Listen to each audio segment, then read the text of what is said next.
Hello dear friends, welcome to IT info academy. ഇന്ന് നമ്മൾ discuss ചെയ്യാൻ പോകുന്നത് നെറ്റ്വർക്കിംഗ് ഡിവൈസുകളെ കുറിച്ചിട്ടാണ്. ഇപ്പോൾ നെറ്റ്വർക്കിലെ പല ആവശ്യങ്ങൾക്ക് വേണ്ടിയിട്ടും പല തരത്തിലുള്ള നെറ്റ്വർക്കിംഗ് ഡിവൈസുകൾ നമ്മൾ യൂസ് ചെയ്യുന്നുണ്ട്.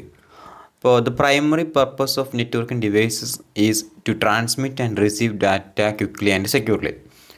ഓക്കെ, അപ്പോൾ പല ടൈപ്പിൽ നെറ്റ്വർക്കിംഗ് ഡിവൈസുകൾ നമ്മൾ യൂസ് ചെയ്യുന്നുണ്ട്. സ്വിച്ച്, ഹബ്ബ്, റൂട്ടർ, മോഡംസ്, അങ്ങനെ പല ടൈപ്പിൽ ഡിവൈസുകൾ നമ്മൾ യൂസ് ചെയ്യുന്നുണ്ട്. അപ്പോൾ ഇതിൽ ഓരോ ഡിവൈസുകളും അതിൻ്റെ പ്രത്യേകതയും അത് എന്തിനാണ് യൂസ് ചെയ്യുന്ന കാര്യമാണ് നമ്മൾ ഇനി ഈ വീഡിയോയിൽ ഡിസ്കസ് ചെയ്യാൻ പോകുന്നത്.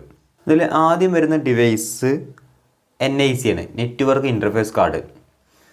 A network interface card is a circuit board that connect a computer to a network allowing it to send and receive data with other devices.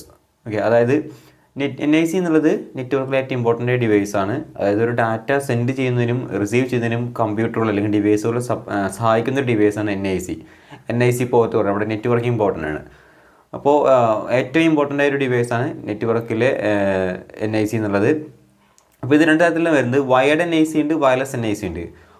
Wired NIC ഉപയോഗിച്ച് നമുക്ക് എന്ത് ചെയ്യാൻ പറ്റും? കേബിളുകൾ ഉപയോഗിച്ചിട്ടായിരിക്കും ഡാറ്റകൾ സെൻഡ് ചെയ്യാനും റിസീവ് ചെയ്യാനും സാധിക്കുക. വയർലെസ് NICകളാണെങ്കിൽ വൈഫൈ, നമുക്ക് wireless ആയിട്ട് എന്ത് ചെയ്യാൻ പറ്റും? ഡാറ്റകൾ സെൻഡ് ചെയ്യുവാനും റിസീവ് ചെയ്യുവാനും സാധിക്കും. അപ്പോൾ NIC പറഞ്ഞാൽ നെറ്റ്വർക്കിലെ ഏറ്റവും ഇമ്പോർട്ടൻ്റ് ഡിവൈസാണ്.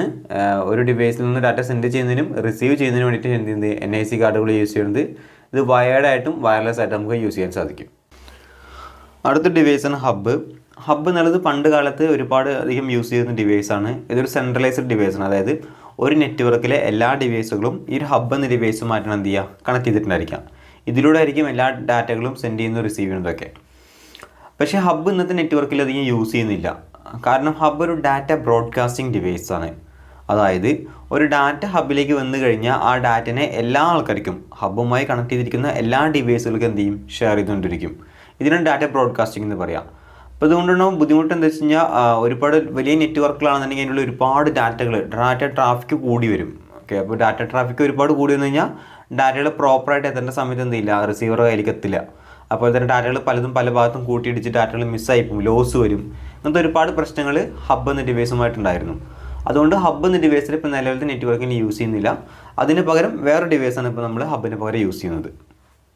നമ്മുടെ അടുത്ത ഡിവൈസാണ് സ്വിച്ച്. അതായത് ഹബ്ബിന് പകരം ഇപ്പം നിലവിൽ യൂസ് ചെയ്യുന്ന ഡിവൈസാണ് സ്വിച്ച്. ഹബ്ബിനെ പോലെ തന്നെ ഡാറ്റകൾ നെറ്റ്വർക്കിലൂടെ പരസ്പരം സെൻഡ് ചെയ്യുന്നതിന് വേണ്ടിയിട്ട് നമ്മൾ സ്വിച്ച് യൂസ് ചെയ്യുക. അതായത് ഒരു നെറ്റ്വർക്കിലെ എല്ലാ ഡിവൈസുകളും ഈ സ്വിച്ച് എന്ന ഡിവൈസുമായിട്ട് എന്തിട്ടായിരിക്കും? കണക്ട് ചെയ്തിട്ടുണ്ടായിരിക്കും. എന്നിട്ട് എല്ലാ ഡിവൈസുകളും സ്വിച്ചിലേക്ക് ഡാറ്റ സെൻഡ് ചെയ്യുന്നു. അവിടുന്ന് അത് ഏതാളുടെ കയ്യിലേക്കാണ് എത്തുന്നത് അയാൾക്ക് എന്ത് ചെയ്യും? സെൻഡ് ചെയ്ത് കൊടുക്കും. പക്ഷേ ഹബ്ബ് ചെയ്ത പോലെ ഡാറ്റ ബ്രോഡ്കാസ്റ്റിംഗ് ആരും ചെയ്യില്ല, സ്വിച്ച് ചെയ്യില്ല. കാരണം സ്വിച്ച് വർക്ക് ചെയ്യുന്നത് MAC അഡ്രസ്സിൻ്റെ അടിസ്ഥാനത്തിലാണ്. അതായത് ആ നെറ്റ്വർക്കത്തെ എല്ലാ ഡിവൈസുകളിലും ഒരു MAC അഡ്രസ്സിൻ്റെ ടേബിൾ ആര് ക്രിയേറ്റ് ചെയ്തിട്ടുണ്ടായിരിക്കും? സ്വിച്ച് ക്രിയേറ്റ് ചെയ്തിട്ടുണ്ടായിരിക്കും. അപ്പോൾ ഒരു ഡാറ്റ അയക്കുന്ന സമയത്ത് അത് ഏതിലേക്ക് പോകേണ്ടത് വ്യക്തമായിട്ട് ആർക്കും മനസ്സിലാക്കാൻ സാധിക്കും? സ്വിച്ചിന് മനസ്സിലാക്കാൻ സാധിക്കും. അപ്പോൾ ആ ഒരു ഡിവൈസിലേക്ക് മാത്രമേ എന്ത് ചെയ്യുന്നുള്ളൂ? ഈ ഡാറ്റ സെൻഡ് ചെയ്യുന്നുള്ളൂ. അതുകൊണ്ട് ഡാറ്റ ട്രാഫിക്കോട് കൂടി വരില്ല, ഡാറ്റ ബ്രോഡ്കാസ്റ്റിംഗ് സംഭവിക്കില്ല. അപ്പോൾ നിലവിലിപ്പോൾ ഏറ്റവും കൂടുതൽ യൂസ് ചെയ്യുന്ന ഡിവൈസാണ് സ്വിച്ച് എന്നുള്ളത്. ഈ സ്വിച്ച് പല ടൈപ്പുകളും വരുന്നുണ്ട്. അതായത് നമുക്ക് മാനേജബിൾ സ്വിച്ച് വരുന്നുണ്ട്, അൺമാനേജബിൾ സ്വിച്ച് വരുന്നുണ്ട്, പിന്നെ PoE അല്ലെങ്കിൽ പവർ ഓവർ എതർനെറ്റ് ആ ടൈപ്പ് സ്വിച്ചുകൾ വരുന്നുണ്ട്, KVM സ്വിച്ചുകൾ വരുന്നുണ്ട്.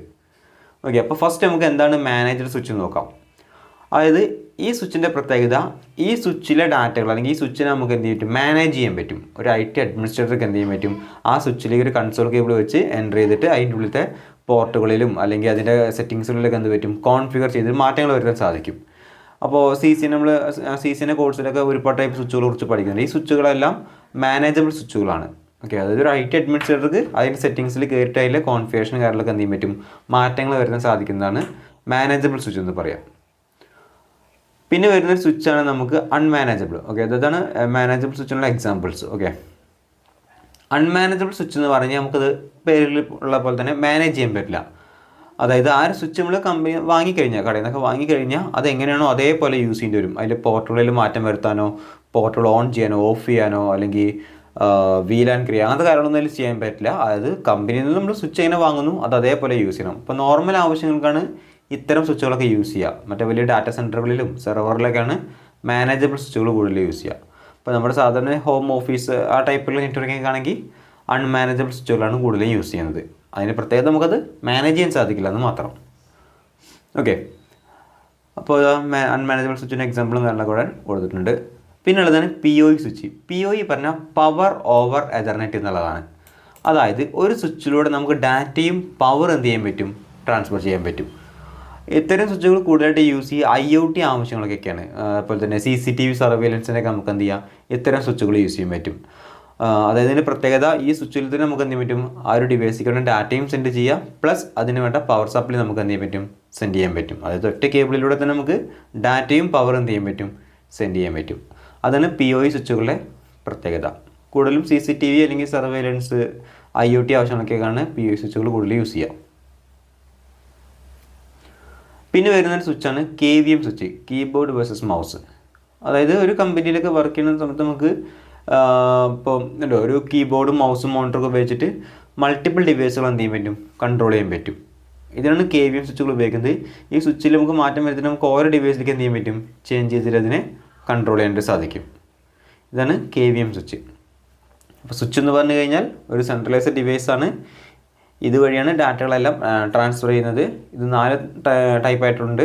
ഒന്ന് manageable switch, unmanageable switch, PoE switch, KVM switch. Manageable switch പറഞ്ഞാൽ ഒരു IT അഡ്മിനിസ്ട്രേറ്റർക്ക് അതിൻ്റെ സെറ്റിങ്സിൽ കയറി അതിൽ മാറ്റം വരുത്തിയിട്ട് സ്വിച്ചിനെ യൂസ് ചെയ്യാൻ സാധിക്കും. നമ്മുടെ ആവശ്യം പോലെ നമുക്ക് എന്തെങ്കിലും ചെയ്യാം, യൂസ് ചെയ്യാൻ പറ്റും. VLAN ക്രിയേറ്റ് ചെയ്യാനും പോർട്ടബിൾ ഓൺ ചെയ്യാനും ഓഫ് ചെയ്യാനൊക്കെ അതിൽ സാധിക്കും. അൺമാനേജബിൾ സ്വിച്ചുകൾ എന്ന് പറഞ്ഞു കഴിഞ്ഞാൽ അത് മാനേജ് ചെയ്യാൻ സാധിക്കില്ല. നമ്മൾ എങ്ങനെയാണോ വാങ്ങിയിട്ടുള്ളത് അത് അതേപോലെ നീണ്ടു വരും, യൂസ് ചെയ്യേണ്ടി വരും. അതിൽ VLAN ക്രിയേറ്റ് ചെയ്യാനോ പോർട്ടിന് ഫാസ്റ്റ് കൂട്ടാനോ പോർട്ട് ഓൺ ചെയ്യാനോ ഓഫ് ചെയ്യാനോ അതിൽ സാധിക്കില്ല. PoE സ്വിച്ച് പറഞ്ഞാൽ പവർ ഓവർ എതർനെറ്റ് എന്നുള്ളതാണ്. അതായത് ഒരു സ്വിച്ചിൽ ഡാറ്റയും പവറും നമുക്ക് എന്ത് ചെയ്യാൻ പറ്റും, ഒരേ സമയം ട്രാൻസ്മിറ്റ് ചെയ്യാൻ സാധിക്കും. അത് കൂടുതലും IoT ആവശ്യങ്ങൾക്കും CCTV ആവശ്യങ്ങൾക്കുമാണ് യൂസ് ചെയ്യുന്നത്. KVM സ്വിച്ച് പറഞ്ഞാൽ കീബോർഡ് വേഴ്സസ് മൗസ് എന്നുള്ളതാണ്. നമുക്ക് ഒരു കീബോർഡ് മൗസ് മോണിറ്റർ ആ സെറ്റപ്പ് ഉപയോഗിച്ച് നമുക്ക് എന്ത് ചെയ്യാൻ പറ്റും, മൾട്ടിപ്പിൾ ഡിവൈസുകൾ ഇതേപോലെ കൺട്രോൾ ചെയ്യാനായിട്ട് സാധിക്കും. ചേഞ്ച് ചെയ്ത് നമുക്ക് അതിനെ കൺട്രോൾ ചെയ്യാനായിട്ട് സാധിക്കും. നമ്മുടെ അടുത്ത ഡിവൈസാണ് റൂട്ടർ.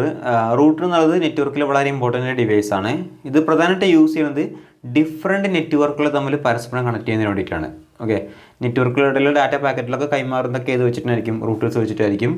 ഇതിൽ പല ടൈപ്പിലുള്ള സർവീസുകളും യൂസ് ചെയ്യുന്നുണ്ട്. ഓക്കെ, നമുക്കിപ്പോൾ ഡിഫറെൻറ്റ് നെറ്റ്വർക്ക് തമ്മിൽ കണക്ട് ചെയ്യാൻ വേണ്ടിയിട്ട് RIP, OSPF, AGRP ഇതൊക്കെ നമ്മൾ എനേബിൾ ചെയ്യുന്നതും ഇത്തരം റൂട്ടേഴ്സ് എന്ന ഡിവൈസുകളായിരിക്കും.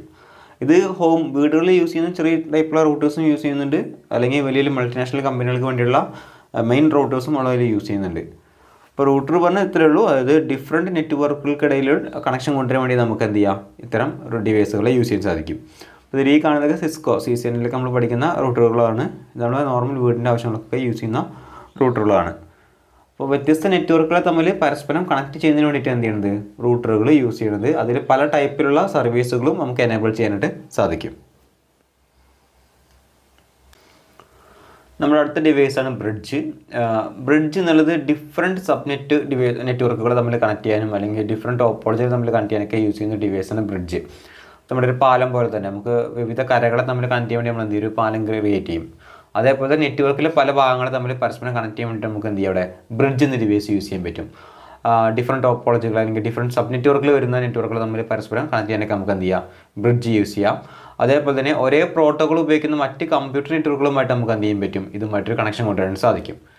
ഇതാണ് ബ്രിഡ്ജ് എന്ന ഡിവൈസ്. അതായത് മൾട്ടിപ്പിൾ നെറ്റ്വർക്കുകൾ സബ് നെറ്റ്വർക്കുകൾ തമ്മിലും അതുപോലെ ഡിഫറെൻറ്റ് ടോപ്പോളജികൾ തമ്മിൽ പരസ്പരം കണക്ട് ചെയ്യാനൊക്കെ നമുക്ക് എന്ത് ചെയ്യാം, ബ്രിഡ്ജ് എന്ന ഡിവൈസ് യൂസ് ചെയ്യാനായിട്ട് സാധിക്കും. ഇതാണ് ബ്രിഡ്ജ് എന്ന ഡിവൈസ്. നമ്മുടെ അടുത്ത ഡിവൈസാണ് വാപ്പ് അഥവാ വയർലെസ് ആക്സസ് പോയിൻറ്റ്. ഈ ഒരു ഡിവൈസ് യൂസ് ചെയ്യുന്നത് ഒരു വയേർഡ് നെറ്റ്വർക്കിനെ വയർലെസ് നെറ്റ്വർക്കിലേക്ക് മാറ്റുന്നതിന് വേണ്ടിയിട്ടാണ്. അതായത് ഒരു വൈഫൈ നെറ്റ്വർക്ക് ക്രിയേറ്റ് ചെയ്യണമെങ്കിൽ നമുക്ക് അവിടെ എന്ത് ചെയ്യാം, വാപ്പ് എന്ന ഡിവൈസ് യൂസ് ചെയ്യാം. ഇപ്പോൾ നമ്മളൊരു കമ്പനിയിൽ നെറ്റ്വർക്ക് ചെയ്തിട്ട് അത് ഫുള്ളും വയേർഡ് ആയിട്ടാണ്. അപ്പോൾ ഇതിൻ്റെ ഒരു ഫ്ലോറിലേക്ക് അല്ലെങ്കിൽ ഒരു ഭാഗത്തേക്ക് വയർലെസ് ആയിട്ട് നമുക്ക് നെറ്റ്വർക്ക് ക്രിയേറ്റ് ചെയ്യേണ്ട ആവശ്യമുണ്ട്. അപ്പോൾ നമുക്ക് എന്ത് ചെയ്യാം, ഈ വയേർഡ് നെറ്റ്വർക്കിൽ നിന്നൊരു കേബിൾ എടുത്തിട്ട് നേരെ ഈ വാപ്പ് എന്ന ഡിവൈസിൽ കണക്ട് ചെയ്ത് കഴിഞ്ഞാൽ അവിടുന്ന് മുഴുവൻ നമ്പർ എന്തായിരിക്കും, ഒരു വയർലെസ് നെറ്റ്വർക്കായിട്ട് മാറ്റും. അപ്പോൾ നമ്മുടെ മൊബൈൽ ഫോണുകൾ, ടാബ്ലറ്റ്, ലാപ്ടോപ്പൊക്കെ നമുക്ക് എന്ത് ചെയ്യാൻ പറ്റും, ആ വൈഫൈ ഉപയോഗിച്ച് കണക്ട് ചെയ്യാൻ സാധിക്കും. അപ്പോൾ വാപ്പ് അല്ലെങ്കിൽ വയർലെസ് ആക്സസ് പോയിൻ്റ് എന്ന ഡിവൈസ് യൂസ് ചെയ്യണത് ഇപ്പോൾ ഒരു ലാൻ നെറ്റ്വർക്കിൽ നിന്നും ഒരു വയർഡ് ലാനിൽ നിന്നും നമുക്ക് എന്ത് ചെയ്യാം, അതിന് വയർലെസ് ലാനാക്കി മാറ്റാൻ സാധിക്കും. അതായത് ഒരു കേബിൾ നെറ്റ്വർക്കിൽ നമുക്ക് എന്ത് ചെയ്യാം, അതിന് വയർലെസ് ആക്കി മാറ്റാൻ വേണ്ടിയിട്ടാണ് വാപ്പ് എന്ന ഡിവൈസ് യൂസ് ചെയ്യുന്നത്. നമ്മുടെ അടുത്ത ഡിവൈസാണ് റിപ്പീറ്റർ. റിപ്പീറ്റർ എന്ന് പറഞ്ഞു കഴിഞ്ഞാൽ ഒരു നെറ്റ്വർക്കിൻ്റെ ദൂരപരിധി കൂട്ടണം. ഒരു സിഗ്നൽ അയച്ചു കഴിഞ്ഞാൽ ഒരു നിശ്ചിത ദൂരം കഴിയുമ്പോൾ ആ സിഗ്നൽ എന്താവും, വീക്കാവും. അപ്പോൾ അങ്ങനെ വീക്കായി വരുന്ന സിഗ്നൽ വീണ്ടും ദൂരപരിധി കൂട്ടി അയക്കണമെങ്കിൽ നമ്മളവിടെ യൂസ് ചെയ്യുന്ന ഡിവൈസാണ് റിപ്പീറ്റർ എന്നുള്ളത്.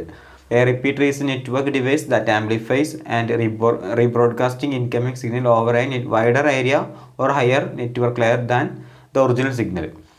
അപ്പോൾ ഒരു യഥാർത്ഥ സിഗ്നൽ സഞ്ചരിക്കുന്ന ദൂരത്തേക്കാൾ ദൂരപരിധിയിലേക്ക് നമുക്കൊരു സിഗ്നൽ സെൻഡ് ചെയ്യണമെന്നുണ്ടെങ്കിൽ അവിടെ നമ്മൾ യൂസ് ചെയ്യുന്ന ഡിവൈസാണ് റിപ്പീറ്റർ എന്നുള്ളത്.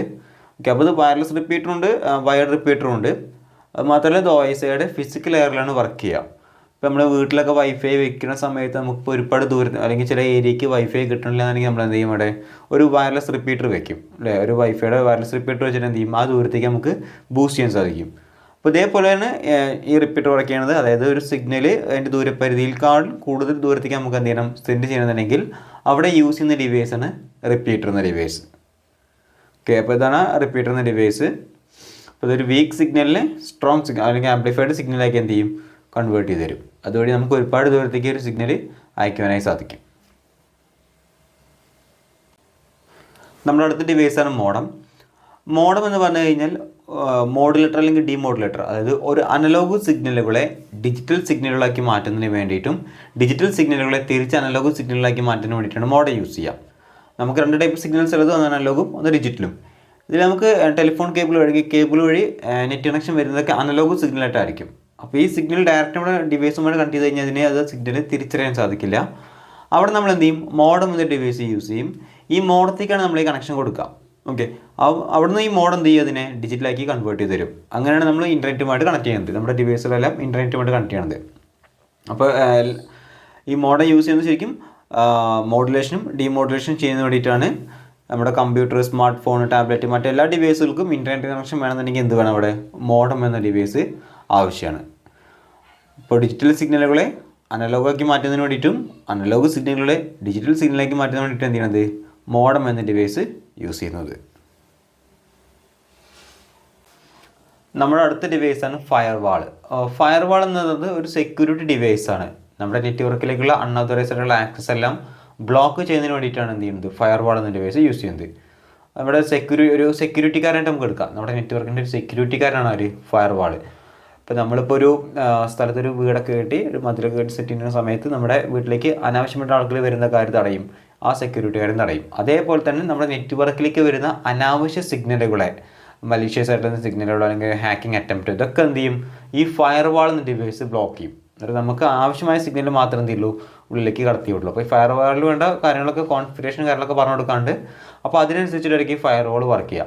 അപ്പോൾ പ്രധാനമായിട്ടും ഫയർവാൾ എന്നുള്ളത് ഒരു സെക്യൂരിറ്റി ഡിവൈസാണ്. നമ്മുടെ നെറ്റ്വർക്കിനെ മറ്റ് സിഗ്നലുകളിൽ നിന്നും അല്ലെങ്കിൽ അൺഓതറൈസ്ഡ് സിഗ്നലുകളിൽ നിന്നൊക്കെ ബ്ലോക്ക് ചെയ്യുന്നത് ഫയർവാൾ എന്ന ഡിവൈസ് ആയിരിക്കും. നെറ്റ്വർക്കിൻ്റെ സെക്യൂരിറ്റിക്കാരാണ് ആര്, ശരിക്കും ഫയർവാൾ എന്ന ഡിവൈസ്. വീഡിയോ ഇഷ്ടമായെങ്കിൽ ലൈക്ക് ചെയ്യുക, ഷെയർ ചെയ്യുക, നമ്മുടെ ചാനൽ സബ്സ്ക്രൈബ് ചെയ്യുക. Thank you.